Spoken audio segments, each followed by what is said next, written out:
A depressão parece ter encontrado na pandemia um combustível para se alastrar mais pela sociedade. Um estudo recente, por exemplo, sugere que a prevalência dos sintomas depressivos nos Estados Unidos mais do que triplicou após a chegada da Covid-19. Só que não dá para pôr na conta do coronavírus as mais de 350 milhões de pessoas no mundo que foram atingidas pela depressão. Muito antes desse vírus chegar, os dados sobre depressão já vinham numa crescente.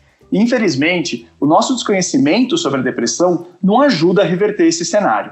Depressão não é só tristeza. Depressão nunca é frescura ou falta de vontade. Para falar bem a verdade, cuidar da depressão não é fácil. 1 em cada 3 pacientes não melhora mesmo após diferentes tentativas de tratamento. Essa é a depressão resistente e a gente também vai falar sobre ela aqui. Nesse episódio do podcast Detetives da Saúde, que é patrocinado pela Janssen, a gente quer aproveitar a proximidade com o Dia Mundial da Saúde Mental, o 10 de outubro, para enfrentar a depressão de frente. Mais do que nos convidar a falar sobre saúde mental, essa data serve também para a gente discutir como nós estamos abordando o assunto entre nós. E aqui no Brasil, a gente está com uma iniciativa que toca nesse ponto. É o movimento Falar Inspira Vida. Ele foi criado pela Janssen e tem parceria com muitas outras instituições. A própria Veja Saúde é uma delas. Entre as ações do Falar Inspira Vida, foi criado um guia que traz muitas informações sobre saúde mental, depressão, suicídio e também sobre como lidar com essas questões. O guia pode ser encontrado no www.falarinspiravida.com.br e nós vamos trazer alguns pontos dele aqui. Meu nome é Telro Preste, eu sou editor da Veja Saúde e a gente está começando mais um episódio do podcast Detetives da Saúde. Nosso convidado mais que especial de hoje é o psiquiatra Elson Azevedo, pesquisador da Universidade Federal de São Paulo. Tudo bom, doutor Elson? Tudo bem, Theo. Muito obrigado pelo convite. É uma honra participar. Bom, doutor Elson, vamos então começar a colocar a depressão nesse cenário da pandemia, já que muita gente tem feito esse tipo, de associação. De fato, isso tem acontecido, doutor Elson? Tem tido um aumento de diagnóstico da depressão por causa da pandemia ou a gente não sabe direito ainda isso? Eu posso usar os dados científicos internacionais, né? Os dados nacionais ainda não estão disponíveis, mas internacionalmente, você até citou um dos dados, né? A sintomatologia depressiva vem aumentando em vários países, né? Esses dados são bastante consistentes e na prática, né, nos consultórios, nos ambulatórios, nos hospitais onde eu trabalho, eu vejo que essa sintomatologia depressiva de fato tem aumentado, né? O que a gente imagina é que um momento de tragédia como é esse da Covid-19, em que está todo mundo tenso, com medo, o maior medo humano é o medo da morte, né? E essa pandemia nos colocou diante desse medo para nós mesmos, para os nossos entes queridos, além de toda a insegurança em relação à parte financeira, vou ter trabalho, não vou ter trabalho, vou conseguir dar sustento para minha família, ou mesmo as pessoas que são o arrimo da família, as pessoas que continuaram trabalhando porque precisavam, e a preocupação, e se eu morrer? Já que eu sou o único que trabalha na família, eu que sustenta a família, o que vai acontecer? Todos esses medos, eles trazem à tona as vulnerabilidades que a gente já tem, né? Então, as pessoas que têm determinado tipo de problema de saúde mental, pessoas que já têm traços de ansiedade, essa ansiedade vai ficar mais intensa. Pessoas que já têm um histórico de depressão ou têm alguma vulnerabilidade para depressão, também isso pode aflorar, né? Então é um momento muito específico da nossa história, em que estamos todos nós diante de uma situação que a gente tem pouco controle, né? Normalmente a gente tem a ilusão de controle, né? Que a gente consegue, se eu fizer tudo certo aqui, nada de errado vai acontecer. E o mundo dá na nossa cara, né? Mostra que um vírusinho, um bichinho aí pode deixar a nossa vida de cabeça para baixo. Só que, por outro lado, né, doutor Elson, a gente tem, por exemplo, dados da Organização Mundial da Saúde que de 2005 para 2017, ou seja, antes da pandemia, já teve um aumento considerável no diagnóstico de depressão. Eles colocam algo em torno de 18%, né? Esse aumento que vem de antes, doutor Elson, ao que a gente atribui ele? Eu só vou fazer um comentário, assim, que esse aumento de sintomas depressivos não necessariamente configuram diagnósticos de depressão, né? Isso é uma circunstância que a gente precisa avaliar com cautela, porque muitos desses estudos são aproximações. Então é difícil a gente bater o martelo que efetivamente o diagnóstico de depressão aumentou 3 vezes. Agora, esses dados que você citou, eles são mais detalhados, né? A gente são de diagnósticos de depressão. E parece ter aumentado mesmo, vem aumentando o diagnóstico de depressão. Um lado disso é porque as pessoas, saúde mental está sendo mais difundida, a gente pode conversar mais, as pessoas buscam mais ajuda, mas há alguma ideia de que isso pode estar aumentando mesmo, né? E a gente pode elocubrar várias razões para isso. Uma das hipóteses é o efeito da modernidade, né? Desse nosso jeito de viver. E o nosso cérebro, se você for pensar assim, o nosso cérebro é o mesmo de 1 milhão de anos atrás, né? Desde que nós somos homo sapiens, o cérebro é mais ou menos do mesmo jeito. O que mudou foi a cultura. Então nós temos um hardware de 1 milhão de anos atrás para lidar com softwares que estão em constante evolução na nossa cultura. É um desafio. Nosso cérebro não foi desenhado para esse mundo perfeito do Instagram e do Facebook, né, Dr. Elson? De jeito nenhum. Mas nada contra também, né? As coisas avançam, tem coisas maravilhosas da modernidade, da cultura, fantástico, né? Mas a gente precisa reconhecer que, diante disso, a gente tem que ter um cuidado ainda maior com a nossa saúde mental. Bom, doutor, então assim, como é que hoje em dia, né, a gente tem um grande avanço científico, da medicina também, como é que com essas coisas, com esses achados atuais, a gente define depressão hoje em dia? Porque as pessoas tendem a achar que depressão é muita tristeza, mas imagino que tem mais por trás disso, né? Com certeza, acho que tem muito, a gente sabe muito sobre depressão, sobre o que acontece no cérebro, mas tem muito que a gente não sabe também. Isso precisa ser dito, porque o cérebro é disparado o órgão mais complexo do corpo humano. Então, talvez a última fronteira aí do nosso conhecimento sobre o corpo é o que está acontecendo no nosso cérebro. Uma analogia que eu comecei a fazer agora há pouco, e eu acho, não é boa o suficiente. Se a gente for conversar com um filósofo da mente, o cara vai me destruir no meio, né? Me mostrar por A mais B que essa analogia é péssima. Mas, para fins da nossa conversa, ela é interessante, né? Que é a analogia de que o cérebro é um mega supercomputador, né? É o hardware do computador, e a mente são os softwares que rodam, as informações que rodam nesse hardware. E por que essa informação é interessante? Porque muitas vezes a gente tem uma visão meio romantizada sobre a mente, e parece uma coisa etérea, espiritual, sabe? E não, a não ser que você considere uma coisa espiritual o seu Windows que roda no seu computador, né? Não é nada. O nosso cérebro é um sistema de processamento de informações, né? E as informações que rodam nele a gente chama de mente, né? É o nosso sistema operacional aí de processamento de informações. E esse software pode ter problemas, pode travar, pode funcionar mal, seja por problemas no hardware, no cérebro, seja por problemas de configuração aqui do nosso software. Então, a gente está nesse terreno. Agora, o cérebro, ele tem uma coisa muito diferente de um computador normal, muito diferente, que torna ele muito mais avançado, que é o seguinte: o nosso cérebro, ele se modifica a partir do software que está rodando nele. Então, as informações rodando no cérebro, o cérebro vai se remoldando para processar melhor aquela informação. Vai fazendo novas conexões de neurônios. É como se os fios do computador se rearranjassem à medida que fosse rodando um software para poder rodar melhor. E o nosso cérebro faz isso. Claro que não é uma mudança assim, sem limites, é uma mudança dentro de um padrão, né? Algumas mudanças, mas isso acontece. Então, uma brincadeira é assim, Theo: o seu cérebro nunca mais vai ser o mesmo depois dessa conversa que a gente está tendo aqui. E os nossos ouvintes também. Mudou, se lascou. Mudamos o seu cérebro. E é isso, assim, eu acho que só para a gente ter um contexto de que a gente não está falando de nada etéreo. É verdade, doenças mentais têm a ver com o cérebro. E tem a ver com as informações que estão sendo rodadas nesse cérebro, né? Fiz esse contextozinho para a gente falar de depressão, né? Esse é um jeito, enfim, é um jeito da gente pensar sobre depressão, que é assim: tem um problema no processamento de informações na nossa mente, né? Antigamente a hipótese era uma hipótese assim: a serotonina está baixa. É uma hipótese bem simplificadora, e hoje a gente sabe que está errada. Assim, ela é uma simplificação de tão simplificadora, ela está errada, né? Tem muito mais coisas que acontecem no cérebro, não é só a mudança de um neurotransmissor, de uma substância. Por exemplo, evidências recentes mostram que o cérebro, quando está deprimido, quando a pessoa tem depressão, o cérebro está inflamado, tem um processo inflamatório assim, acontecendo ali, né? E um jeito mais moderno de entender é que quando o cérebro, uma pessoa quando tem depressão, a parte da frente do cérebro, que é o córtex pré-frontal, responsável pelo planejamento, pela organização, tomada de decisões, está funcionando mais lentamente E a parte mais reptiliana, mais primitiva, mais focada nas emoções, está hiperativa. Então, biologicamente, no frigir dos ovos isso acontece, né? Tanto é que quando o tratamento funciona, essas características são revertidas.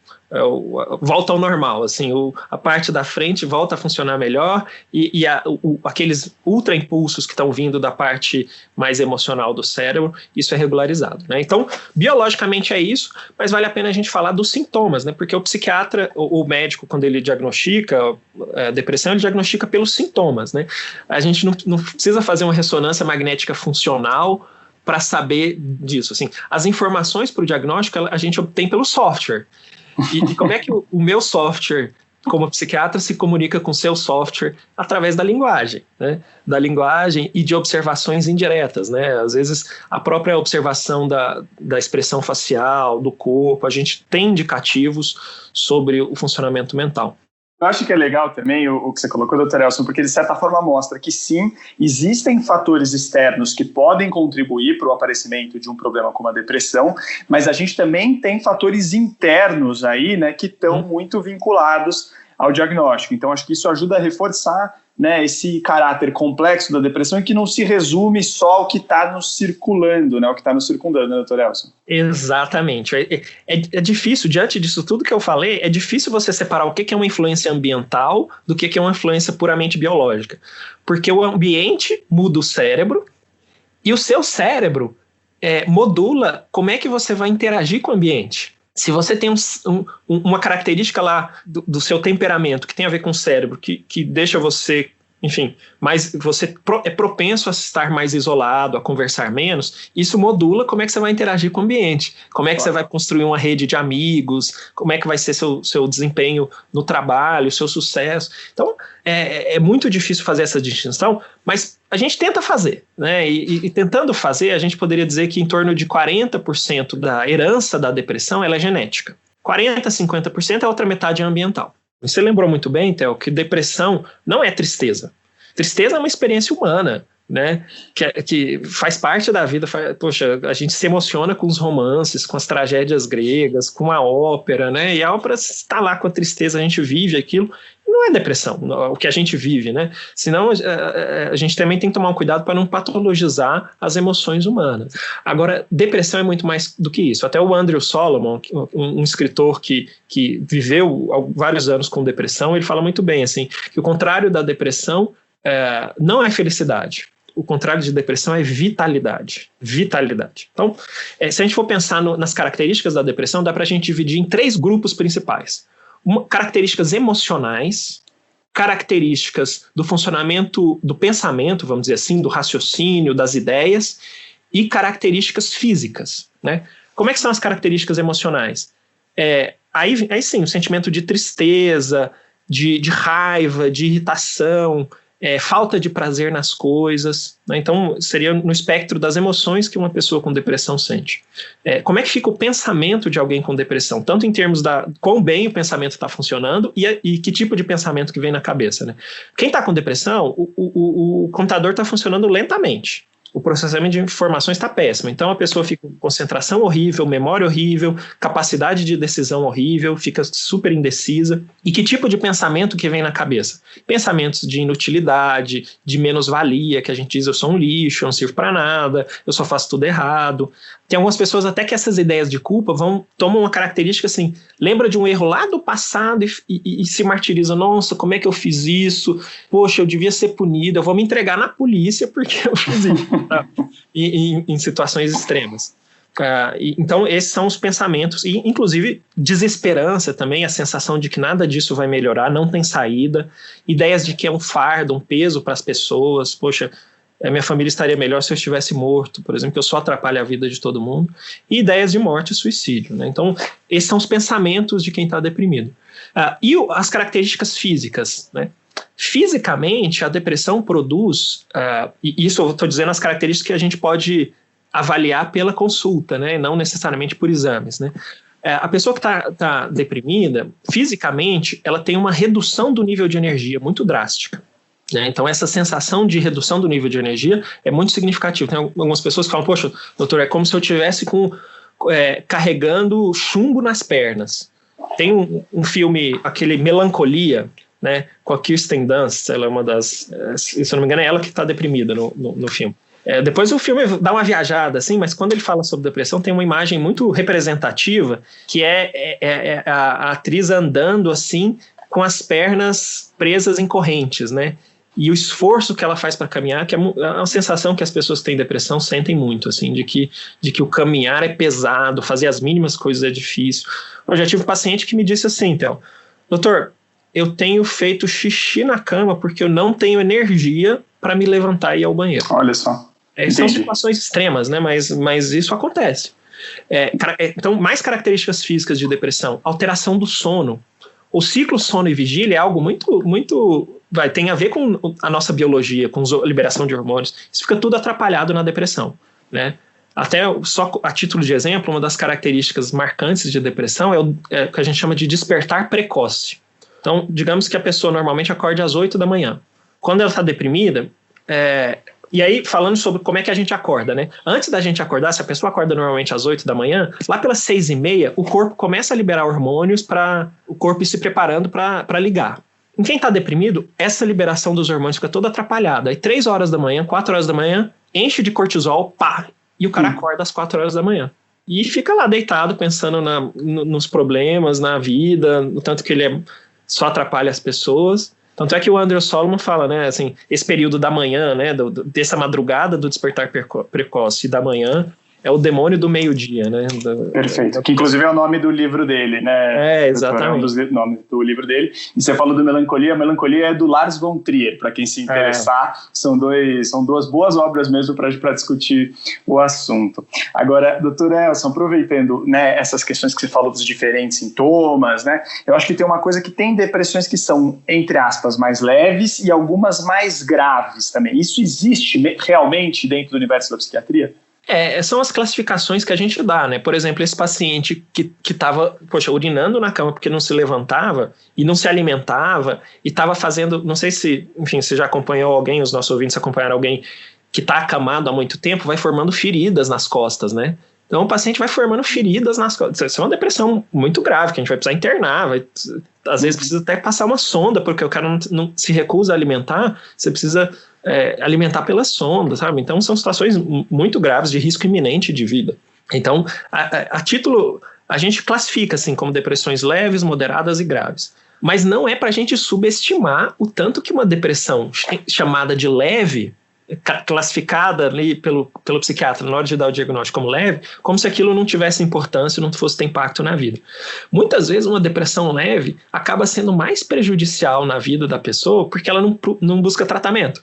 O desempenho dela está péssimo, a qualidade de vida está péssima, está destruindo as relações familiares, as relações sociais, está se lascando no emprego, vai acabar sendo demitida no emprego porque o desempenho está péssimo e não busca tratamento, né? Esse cara que está lá acamado fazendo ferida nas costas, assim, alguém vai dar um jeito, alguém vai perceber, vai levar ele no hospital, né? Então vai buscar tratamento, vai ser tratado, vai melhorar, enfim. Mas às vezes as depressões leves a moderadas vão passando anos sem tratamento e arrebentando a vida da pessoa, né? Isso é muito interessante, doutor Elson, que eu queria justamente tocar nisso, né? Qual é o impacto da falta de um tratamento adequado, né? E mesmo de um apoio adequado? Isso assim, é um problema, um dos graves problemas e por isso que é muito legal, assim, seu podcast, a gente está falando disso, até a campanha Falar Inspira a Vida, porque você começa a dar espaço para que a saúde mental seja reconhecida como uma questão muito importante e buscar ajuda como algo muito necessário, né? Como tirar alguns estigmas. Veja, a depressão não é só características lá etéreas, né? Tem a ver com o cérebro, Quanto mais tempo a gente fica deprimido sem tratamento, mais alterações cerebrais decorrentes da depressão vão acontecer. E mais difícil vai ficar tratar.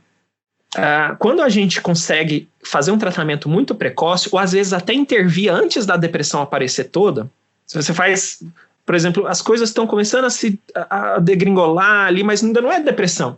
E a pessoa consegue fazer algumas mudanças de comportamento, algumas ações que têm a ver com promoção de saúde mental, do tipo fortalecer os vínculos familiares e sociais, fazer atividade física, melhorar a alimentação com mais peixe, com mais frutas, com muita fruta, com folhas verdes escuras, castanhas, sementes, sei lá. Todas essas coisas da dieta mediterrânea que faz muito bem para o cérebro, o cara às vezes melhora, né? E impede que aconteça a depressão. Outro fator que pode ser muito protetor e prevenir depressão é até mesmo a terapia. Poxa, mas não tem nada ao fazer terapia? Se você está notando que o seu mundo emocional e mental está ficando diferente, as coisas estão, sabe? E não que você esteja claramente deprimido, mas tem alguma coisa ali, terapia pode ter um efeito de prevenir um episódio de depressão. Quanto mais precoce o tratamento, mais simples ele é. E aí, em psiquiatria, a gente chama de tempo de doença não tratada. Quanto maior o tempo de doença não tratada, mais difícil fica o tratamento. Falando, né, ainda dessa questão do tratamento, você tem aquela palavra, ou melhor, aquela expressão, né, que é a depressão resistente. Onde é que ela se encaixa nesse cenário que você vem desenhando? Depressão resistente, ela é um conceito que a gente chama de operacional, né? É um conceito prático que a gente utiliza para reconhecer que aquela é uma depressão que a gente vai ter que investir pra caramba em termos de força de tratamento para que ela melhore. Né? O conceito de depressão resistente ao tratamento é basicamente, tem pessoas que discordam, mas operacionalmente assim, se você tratou com 2 antidepressivos em dose adequada, por tempo adequado, e a pessoa não melhorou. Esse é o conceito operacional da história. Porque se ela não melhorou com esses 2 antidepressivos em dose e tempo adequado, significa que não vai ser simples para responder. Você tem que lançar a mão de várias outras opções terapêuticas e de preferência o quanto antes. Não é para perder tempo, porque se você perde tempo com a depressão resistente, vai ficando mais difícil mesmo. Né? Normalmente, as depressões resistentes ao tratamento, elas são aquelas que têm algumas hipóteses para isso. Né? Uma das hipóteses é que você fez o diagnóstico errado. Há alguns anos atrás, eu trabalhava com a professora Luciana Sarin, que ela fundou o ambulatório de depressão refratária lá da Escola Paulista de Medicina. É uma psiquiatra brilhante, assim. E a gente fez um trabalho lá das pessoas que a gente atendia, que a gente classificava como depressão refratária. Tá, tudo bem, deixa eu fazer uma revisão diagnóstica a partir dos critérios internacionais, padronizados. Metade tinha um transtorno bipolar. E estava sendo tratada como depressão unipolar, né, depressão convencional. Então, muitas vezes, a depressão resistente tem a ver com erro de diagnóstico, né? Então, você está tratando como depressão, mas é transtorno bipolar. Você está tratando como depressão, mas é TEPT, transtorno do estresse pós-traumático, né? Então, tem isso. Mas tem depressão resistente que simplesmente é resistente mesmo e você fez o diagnóstico certo e é resistente. Como é que a gente interpreta isso? Normalmente, são depressões que têm comorbidades. Então, além da depressão, tem algum transtorno de ansiedade, tem transtorno relacionado ao uso de substâncias, né? Que demonstram para a gente que tem mais... o problema tem a ver com software, mas tem muito a ver com hardware. Né? E ali você vai precisar trabalhar mais para que... uma intervenção mais incisiva para que aquilo funcione. Né? Então, mais ou menos isso sobre a depressão resistente. E na lógica do tratamento é assim, às vezes com uma depressão que não é resistente, qualquer remédio, às vezes você faz uma intervenção terapêutica breve ali e a coisa melhora. Agora, para uma depressão resistente melhorar, a brincadeira, você precisa de uma bala de canhão, às vezes, né? Se você não vai poupar esforços. E doutor, assim, a gente não pode deixar de falar, né? Recentemente passou o Setembro Amarelo e tem muita gente associando depressão e suicídio, né? Uhum. Suicídio, de fato, pode ser uma consequência da depressão? Pode sim. Mas é importante ressaltar que a disparada maioria das pessoas com depressão não morrem por suicídio e nem tentam suicídio, assim, a minoria. É que depressão é muito prevalente, né? É muito frequente, então a minoria que tem essas experiências muito fortes de comportamento suicida acaba sendo um número grande, né? Mas, assim, a maior parte das pessoas com depressão não vai ter essas experiências.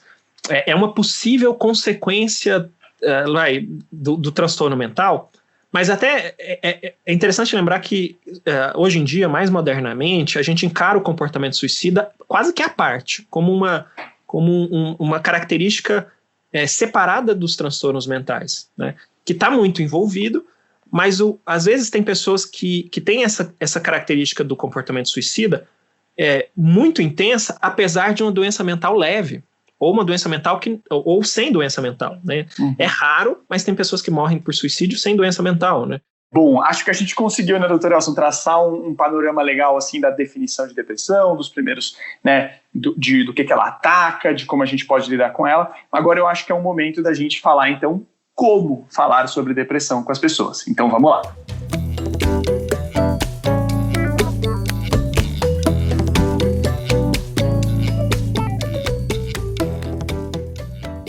Bom, como eu disse, o Movimento Falar Inspira a Vida tem um guia bem bacana sobre depressão. E nele dá para encontrar um número considerável de frases que às vezes a gente fala sem pensar, mas que não fazem nada bem para quem tem depressão ou para alguém que está enlutado após um suicídio na família, por exemplo. Eu até quero tocar em algumas dessas frases com o Dr. Elson, mas antes disso, Dr. Elson, vamos falar de comunicação de maneira mais abrangente, né? Uhum. Eu sei que acho que psiquiatra tem especialmente uma restrição com manuais, né, com regrinhas, mas eu queria dizer, se a gente tivesse pontos-chave para uma conversa acolhedora com alguém que tem depressão ou que está passando por uma fase dessas, quais seriam esses pontos-chave que você destacaria? O problema do manual é que na prática tudo depende. Às vezes o manual vai funcionar, às vezes não. Então, eu acho que a primeira regra para se comunicar com alguém é assim, você tem que ter um espírito de colaboração, um espírito de solidariedade, né? Eu acho que esse é o ponto importante. Porque é muito frequente a gente cair em algumas ciladas. Tem um autor holandês que tem uma frase que eu acho linda, assim, ele diz assim, toda pessoa que voluntariamente se aproxima da dor do outro é realmente uma pessoa extraordinária. E é mesmo, assim, a gente voluntariamente se aproximar da dor do outro no sentido de ajudar e contribuir, são pessoas extraordinárias que escolhem fazer isso. Mas tem ciladas, porque você facilmente pode cair na cilada de se sentir superior ou de julgar aquela pessoa inferior. Então, assim, poxa, eu tenho capacidade para resolver esse problema, ela não tem, ela é inferior. E isso brota, assim, meio que escondido no nosso comportamento, só que as pessoas sentem isso. Quem está recebendo ajuda sente isso. Então, a gente precisa se policiar. Outra cilada que pode acontecer é assim, poxa, eu tenho a resposta, vou te dar a resposta aqui do que você teria que fazer para melhorar. Então, olha, eu sei a resposta, é só você fazer isso que você vai melhorar. Com certeza isso não ajuda. Então, primeira regra, não faça isso. Entre com espírito de cooperação, saiba que provavelmente a resposta não vai nascer em você, do que você está pensando, do que já funcionou para você. Guarda isso para você e use na sua vida. A solução que realmente vai funcionar já está dentro da pessoa e vai nascer da pessoa. São as respostas dela que são as mais importantes. Então, é meio que se abrir para ela, né? Deixar ela se abrir, né? Exatamente. É uma posição de humildade, na verdade. Você reconhecer que as suas respostas não servem para aquela pessoa. E não tem como servir. É um cérebro único, com vivências únicas, as soluções são únicas. O que você pode fazer de melhor é estar junto e ajudar a pessoa a encontrar essa resposta. E muitas vezes isso inclui você não ficar dando as suas respostas, né? Então, algo que raramente ajuda são os conselhos.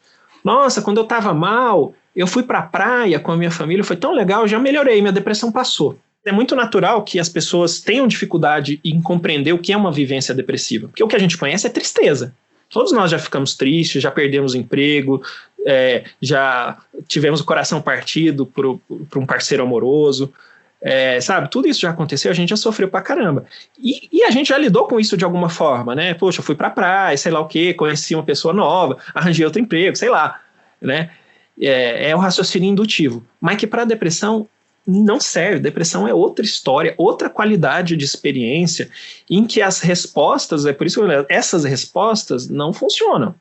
Legal.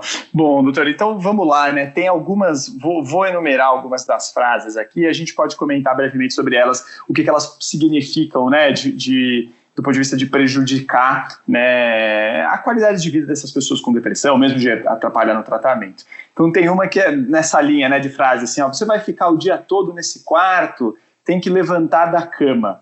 O que esse tipo de frase pode provocar, doutor Elcio? Eu acho que é um erro, um viés que a pessoa está tendo de achar que é simplesmente uma questão de vontade, né?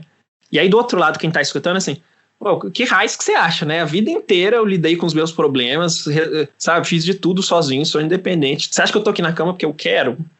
Assim, né? Então, tem essa questão de ter essa dificuldade de entender essa experiência de depressão, que é muito diferente. E a pessoa que está ouvindo isso deprimida, às vezes ela pode... Como ela está com muitas ideias de culpa, de que é um lixo, ela fala assim, nossa, eu sou um lixo mesmo, né? Eu devo ser uma pessoa sem vontade. Então, isso pode acontecer. E normalmente acontece, né? Tem uma outra que é aquela, nossa, nunca imaginei, você não parece ter depressão. Isso causa o quê, né? Não faz sentido. É um problema de saúde mesmo. Ninguém escolhe os seus problemas de saúde, né?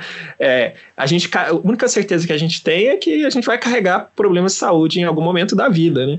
Algumas pessoas têm pressão alta, diabetes, depressão, ansiedade, problema de coluna, asma, sei lá, né?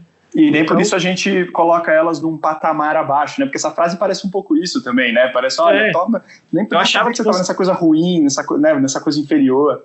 Eu achava que você era uma pessoa forte, mas você se mostrou uma pessoa frágil. Não tem nada a ver com fragilidade, depressão. Tem a ver com problema de saúde. Na verdade, exige uma força gigantesca viver uma experiência de depressão, né? Tem uma que é assim, pobre não tem depressão, precisa trabalhar, não tem tempo para esse tipo de frescura. E tem aquela, homem precisa sustentar a família, depressão é coisa de homem fraco. Tem essas coisas que, além disso, ainda demonstram outras características positivas de uma sociedade, né? Outros preconceitos, né? E essa de pobre não tem depressão, assim, isso é facilmente demonstrável por dados, assim. Tem sim. Só que não tem acesso a tratamento.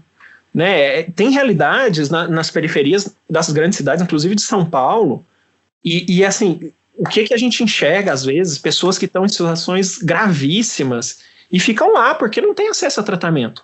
É horrível. E a sobrecarga para as outras pessoas da família, porque também não entendem que aquilo é depressão e vai representar que vai ter que trabalhar mais para conseguir manter aquele familiar. É muito, muito complicado isso. E tem uma outra aqui, doutora Elcio, essa me incomoda particularmente, que ela fala assim, você é uma frase nessa linha, né? Você é um ingrato em falar de suicídio. Tem tanta gente com um problema mais grave que o seu. Essa palavra da ingratidão me parece quase que você está pegando o problema do outro e jogando para você ainda, né? Olha, você que está com depressão e eu que estou sofrendo. É uma coisa meio maluca. Você sabe que, assim...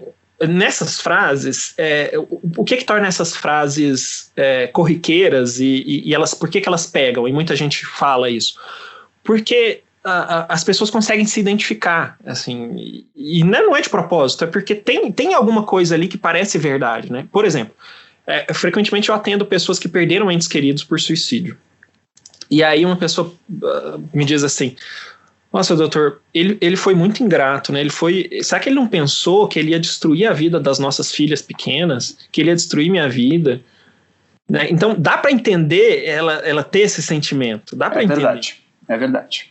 Mas qual que é a questão? O cara que se matou, ele estava com uma perspectiva toda distorcida da depressão, pensando o seguinte... Eu sou um lixo tão grande que a minha existência só prejudica a vida da minha esposa e das minhas 2 filhas. Minha existência atrapalha a vida de todo mundo. Se eu morrer, vai ser melhor para minha família. Totalmente distorcido. Assim, é óbvio que não era isso, mas ele acreditava piamente nessa vivência pela distorção que a depressão causa na capacidade de raciocínio e pensamento. Né? Então, na cabeça dele, ele estava fazendo um ato heróico pela família, né? Que é uma fantasia, uma distorção. Estava vivendo ali a depressão, né? Mas dá para entender que quem está de fora pense nisso, né? Legal. E nessa linha do enlutado pelo suicídio, doutor Elcio, tem aquela, o seu esposo, seu marido, sua esposa, né, cometeu suicídio, que triste, você não tinha percebido nada, isso também pode ser ruim? Por 2 motivos, né? O cometer suicídio, a gente falou por muitos anos nisso, mas cometer remete a um crime, né? Em algum momento, se matar era um crime. Em alguns países do mundo ainda é. Então, se você tentar se matar e não der certo, você vai ser preso. Então, remete-se a esse histórico de que suicídio era considerado crime. Então, cometer suicídio é errado, né? Você morreu por suicídio, né? Tem que tomar cuidado, porque os termos carregam emoções, né? Carregam preconceitos, histórias. Então é isso. E o outro lado é assim, você não percebeu nada, olha, perder alguém querido, e assim, é uma experiência que todos nós vamos ter ao longo da vida, assim, de perder alguém querido, mesmo que seja por circunstâncias que não tenha nada a ver com o que você podia fazer, assim, morreu por um câncer terminal, morreu de infarto. É uma experiência muito comum quando a gente perde um ente querido, você ficar culpado. Você fala, poxa, mas eu devia ter levado ele no cardiologista, né? Poxa, mas será que não tinha alguma coisa que eu podia ter feito? E esse sentimento de culpa é muito frequente no luto. Em quem perde alguém por suicídio é mais ainda. A pessoa já está se remoendo por dentro, assim. E aí, quando você fala assim, poxa, mas você não percebeu nada. Você está colocando gasolina nesse fogo da culpa, né? Ainda mais, tem essa característica. Normalmente as mulheres, elas são boas em reconhecer emoções, e então elas se reconhecem deprimidas e procuram ajuda mais cedo, né? Os homens, entre as várias coisas que o homem é pior que as mulheres, uma delas é nesse reconhecimento das emoções. Então, é frequente que o homem nem reconheça, tenha mais dificuldade em reconhecer-se deprimido, e isso também dificulta que as pessoas em volta observem também, né? E muitas vezes o homem esconde, né? Pois é. A única coisa que aparece para a família é que ele está irritado. Está irritado, está bebendo mais. Poxa, quem não trabalha na área, como é que vai ligar isso à depressão? Ele está trabalhando, está normal, só está irritado, mas o homem é irritado mesmo, né? Deve estar estressado com o trabalho e tal. E bebendo mais. A gente tem essa cultura da bebida, né? Normaliza a bebida. É engraçado que eu fiz uma viagem para a África do Sul, aí tinha lá um outdoor assim, né? Cerveja, nossa tradição. É engraçado, eles conseguem convencer todos os países de que cerveja é a tradição de lá, né? Então a gente acha o Brasil, o país da praia, do futebol e da cerveja, né? Então, os caras são muito bons, né? Eles nos enganam facilmente e a gente normaliza o consumo de álcool, que é um dos graves complicadores aí das doenças mentais e um fator de risco muito importante para suicídio. Legal, bom ponto para colocar mesmo, Dr. Elson. E aliás, essa dificuldade que você mencionou, até de reconhecer alguns dos sinais que podem antever, né, uma depressão, que podem antever eventualmente até um suicídio, mostram como é importante a gente saber quando buscar ajuda. E esse é o tema da nossa próxima parte aqui do podcast, que tem o apoio da Janssen. Então vamos lá.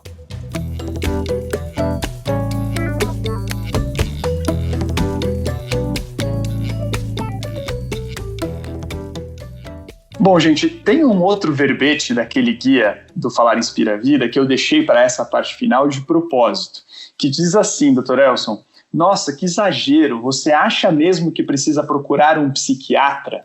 Eu acho que isso diz muito sobre quando buscar ajuda. Isso que eu queria ver com você, Dr. Elson. Quando que é o momento de buscar ajuda? Olha, essa é uma pergunta crucial, né? E depende. Eu adoro as respostas que falam depende. Porque normalmente as respostas para problemas complexos são tons de cinza, né? Por que depende?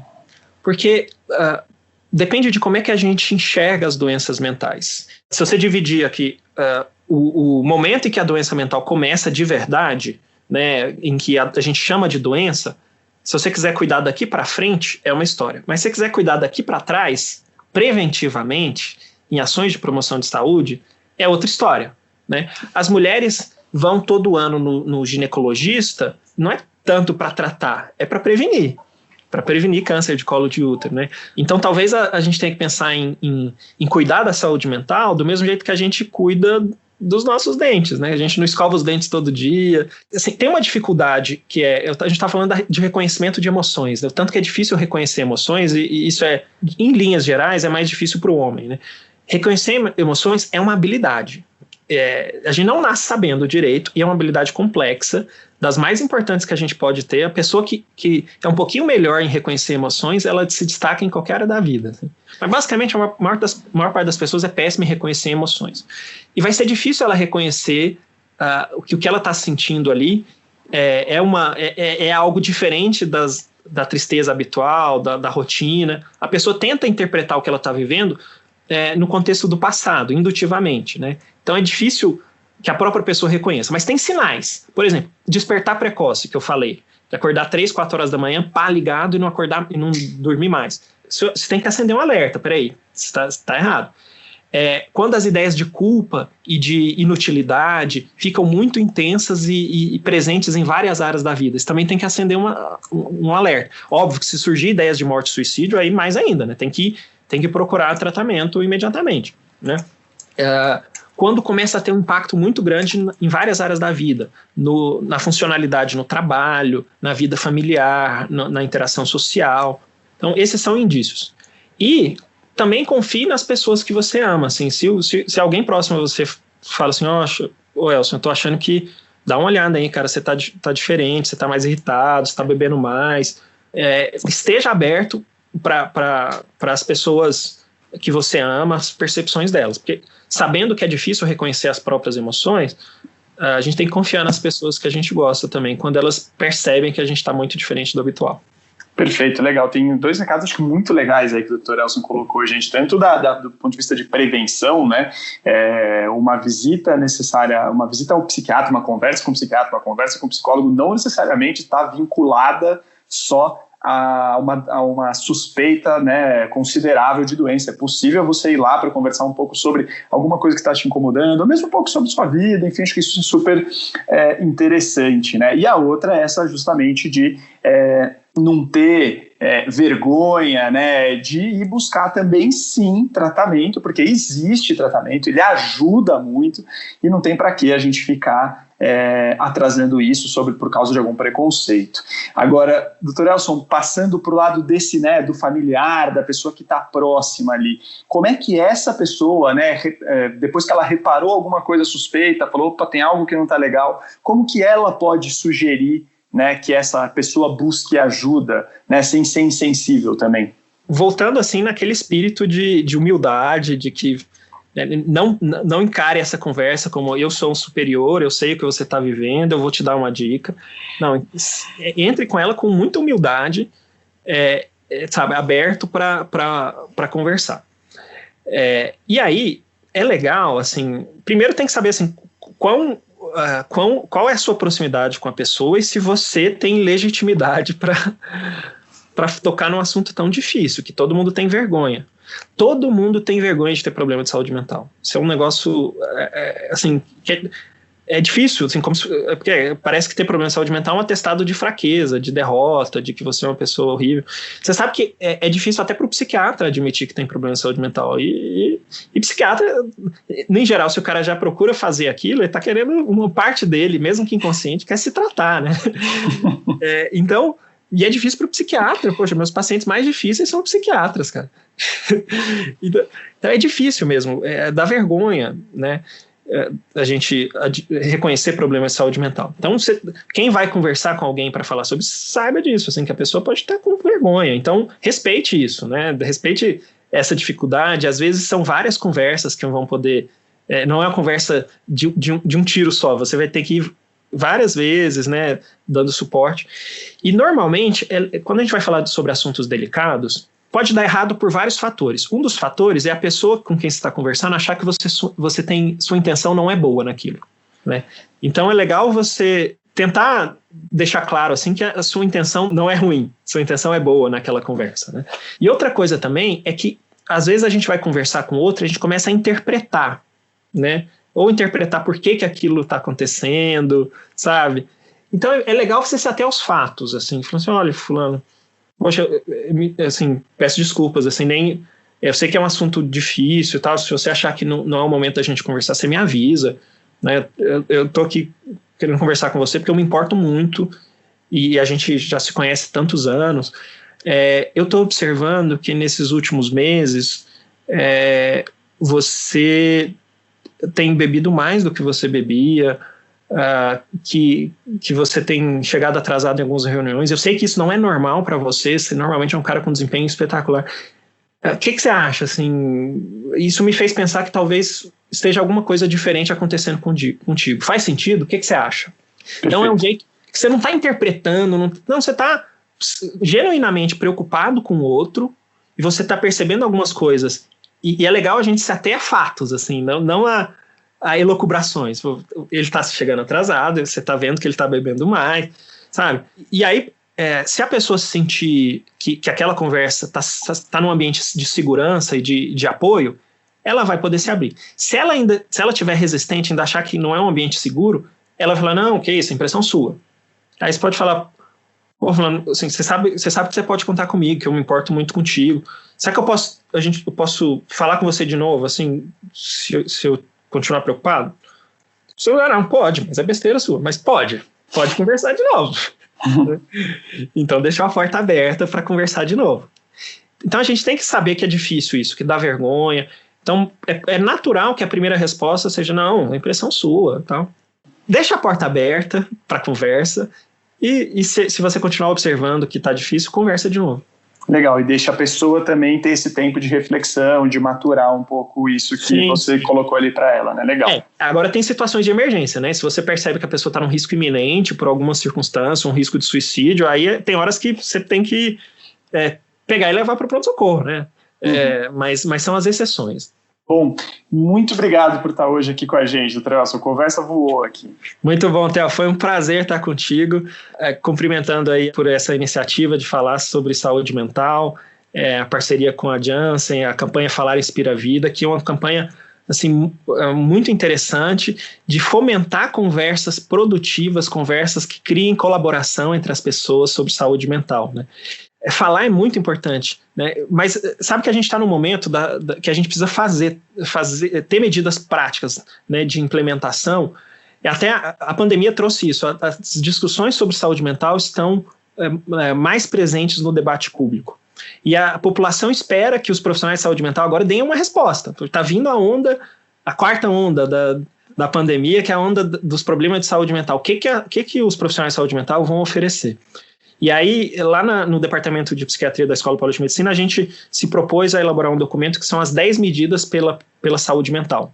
Tem aquelas 10 medidas contra a corrupção, a gente vai ter as 10 medidas pela saúde mental, que são algumas diretrizes, nada muito sofisticado, tudo baseado nos protocolos internacionais, sabe, de como o poder público pode prover uma saúde mental de qualidade. Então, para a pessoa poder olhar as diretrizes e falar assim para o prefeito, você está fazendo isso aqui, falar para o vereador, para o deputado, você está fazendo isso aqui garante uma saúde mental de qualidade. Então a gente vai lançar isso também no dia 10 de outubro, Dia da Saúde Mental, para fortalecer os esforços pela promoção de saúde mental de qualidade no nosso país. Muito bacana. Bom, gente, como o Dr. Elson falou, esse é um episódio que tem o patrocínio da Janssen. Eu queria agradecer muito pela audiência de vocês. E se você tem críticas, sugestões, comentários, por favor, é só entrar nas redes sociais da Veja Saúde. A gente está no Instagram, no Facebook, no Twitter, né? Onde você achar melhor, você pode escrever aí para a gente. A gente também tem e-mail, que é o saude.abril@atleitor.com.br. Bom, esse episódio teve eu mesmo, Theo Robrest, na produção e aqui na apresentação. A edição é do Rafael Bertazzi e também, como vocês já perceberam, nosso convidado especial é o Dr. Elson Azevedo, psiquiatra da Unifesp, né, pesquisador da Unifesp. Então, gente, muito obrigado. Até a próxima. Tchau, tchau.